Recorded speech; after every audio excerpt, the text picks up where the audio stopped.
um parâmetro de codificação para o deficiente visual, que ele pode associar esse nível de vibração com uma situação, né, real dentro de um processo produtivo.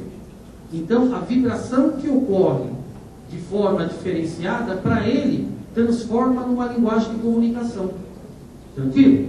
Como que nós estaríamos fazendo isso daí? Dentro do processo industrial, a gente tem o que a gente chama de elementos de entrada e elementos de saída. O botão é um dos elementos de entrada dentro do processo, né? Vamos dar um exemplo bem simples. Quando você entra na sua casa, a primeira coisa que você faz é acender a luz. Quando você está fazendo o processo de acender a luz, ligando o interruptor, você está disparando um processo dentro da sua casa. Então, o botão nas indústrias é onde você tem uma boa parte de quase todas as operações, todos os procedimentos industriais partindo do botão. Então, esse vai ser o elo de comunicação do deficiente com o mundo cooperativista ou o mundo corporativo que é a indústria, tá? Então, qual que é a ideia? Aquilo que eu falei, nós não vamos abandonar aquilo que já está de uma certa maneira consolidado. Uma coisa que é muito comum às vezes na engenharia é você, por uma questão de vaidade, por uma questão de princípio, às vezes até por uma questão de presunção, é você querer abandonar alguma coisa que já está dando certo e ir num caminho, às vezes, não tão conhecido, não tão desbravado. Nós aqui estamos trabalhando dentro de um outro conceito.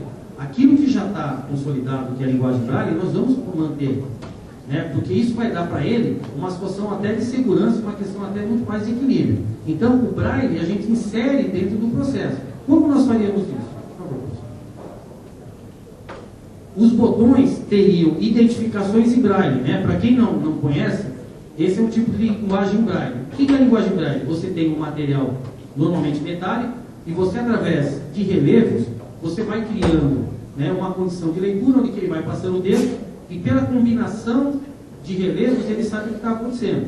Então, alguns exemplos de funções que você tem dentro de máquinas, né? Ativa alerta sonoro, emergência, voltar à posição inicial se a máquina tiver um ciclo um pouco mais avançado, liga a máquina, né? Então, como que eu vou fazer essa ativação? Junto com a linguagem Braille que eu vou inserir no botão, nós estaríamos inserindo também o processo vibratório. Ele teria uma sequência de vibrações diferenciadas e ele conseguiria, através do Braille, mais associação das frequências vibratórias, saber o que está ocorrendo com a máquina. Você fala, pô, mas o que tem isso de mais? O que tem isso de mais? Ele simplesmente deixou de pegar uma caixa cheia, uma caixa vazia, ou ficar ouvindo se a máquina está funcionando ou não, para participar do processo. Ele pode interagir, ele começa a gerar informações de prevenção para a própria máquina, ele começa a atuar dentro de processos proativos, ou seja, ele começa efetivamente a ter uma atividade dentro do processo industrial muito parecida e algumas vezes muito mais completa do que uma pessoa teoricamente não deficiente. É isso que muda um pouco dentro do processo, quando ele começa a ter essas informações dentro de um painel ou dentro de uma máquina que dê a ele uma gama de informação muito maior do que ser ou não ser, estar ou não estar, é ou não é, quer dizer, aquela condição binária que ele tinha até então, ele deixa de ter e passa a conviver de forma muito mais plena. Tá? Então, eu trabalharia com 6 níveis de vibrações diferentes, de acordo com a informação que eu queria dar, e ele consegue interagir de 6 a 7 informações dentro de um processo industrial. Hoje, aquilo que eu falei, ele não tem mais do que uma condição binária. É ou não é, está ou não está, está cheio ou está vazio, quer dizer, ele começa efetivamente a agregar funções, e com isso, o que é interessante? Aquela pessoa que eu tenho que colocar hoje para ficar monitorando o deficiente, quem trabalha em empresas que tem deficiente sabe que tem praticamente uma pessoa que dá esse suporte, ela deixa de existir, porque ele passa a ser uma parte integrante em várias etapas do processo e não naquelas partes que nós chamamos lá de subprocesso, tá ok? Aqui é bem rápido, pessoal. A parte tecnológica a gente não quis entrar muito no mérito, mas como que a gente cria todas essas rotinas? É dentro de uma linguagem muito comum para nós aqui, que é a parte de fluxograma. Tudo nasce através de eu entender o processo, entender as variáveis, jogar as condições de alteração, as condições a serem atendidas, as condições a serem observadas. Então, esse fluxograma que eu coloquei aqui é para vocês entenderem que tudo aquilo que eu estou falando, ele vem dentro de uma lógica combinacional. Eu tenho que ter todas essas informações codificadas dentro de uma linguagem de programação. Ok? Então, com exceção dessa tecnologia, o que vai acontecer? Você tem aquilo que eu falei. O deficiente visual começa a dar um passo a mais dentro de um processo industrial, né? Ele começa a ser uma parte efetiva, ele passa a participar da parte de gestão, da parte de estratégia, coisa que até então ele não consegue fazer. E, consequentemente, as possibilidades de crescimento e a autoestima dele como ser humano e como profissional aumenta consideravelmente, ok? Vai passar, professor. Tranquilo? Essa é a ideia desse projeto que a gente trabalhou. Então, a gente teve um primeiro, onde a gente se preocupou com a inclusão, buscando a sustentabilidade. Esse segundo, a gente está trabalhando com a inclusão, buscando a autoestima e a moralidade do deficiente visual. Tá bom? Obrigado.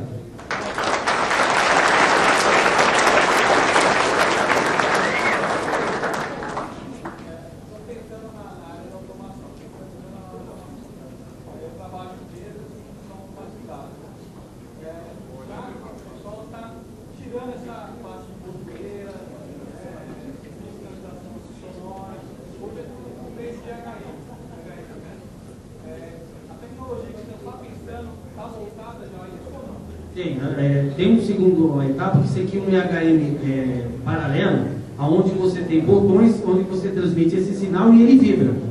Então, a mesma tecnologia que você tem na botoeira, você consegue fazer num display.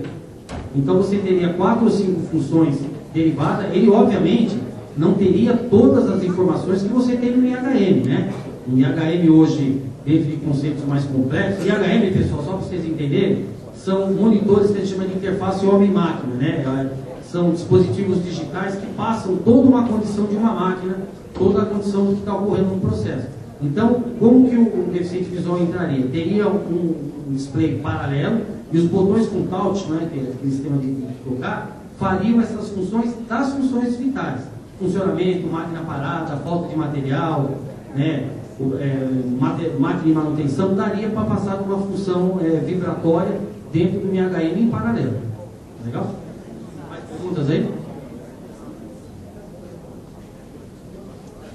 Perguntas? Legal, pessoal. Obrigado, hein? Boa noite.